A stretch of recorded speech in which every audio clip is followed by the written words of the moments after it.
हवामान खात्याकडून अनेक ठिकाणी अलर्ट जारी। रायगड, रत्नागिरी, साताऱ्याला रेड अलर्ट तर ठाणे, सिंधुदुर्गला ऑरेंज अलर्ट। मुंबईला हवामान विभागाचा येलो अलर्ट।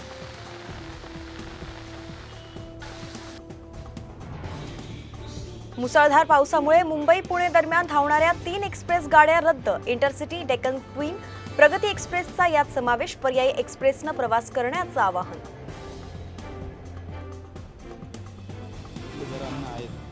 पुण्यातल्या पुराच्या पाण्यात ढोल पथकाचे ढोल गेले वाहून। पथकातल्या वादकांना अश्रू अनावर।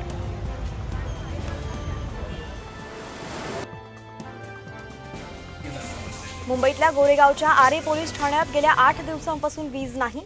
पोलीस ठाण्यातलं कामकाज ठप्प। रात्री मोबाईल टॉर्च लावून पोलिसांचं काम।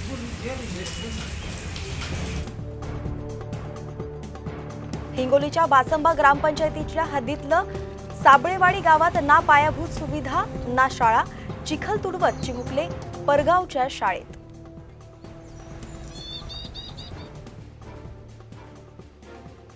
नंदुरबार जवळील चिंचपाडा रेल्वे स्थानकावर पावसामुळे रेल्वे रुळावून साचला मातीचा ढिगारा। माती हटवण्याचं काम युद्धपातळीवर सुरू।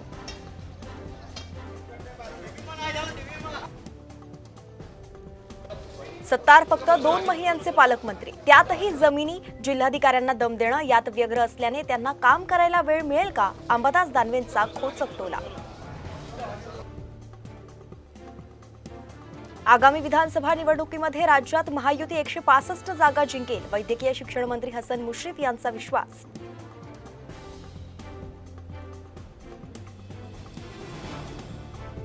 राज्यात चांगला पाऊस पडू दे, पावसामुळे नुकसान नको, शेतकऱ्यांचं चांगलं पीक यावं। हसन मुश्रीफांचं तुळजाभवानीला साकडं। महाआरती करत मुश्रीफ नतमस्तक।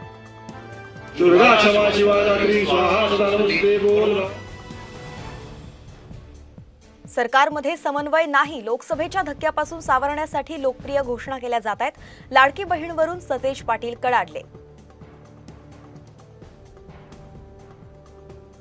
मराठा आरक्षण ओबीसीतून हवं की स्वतंत्र, हे जरांगेंनी शरद पवारांना विचारावं।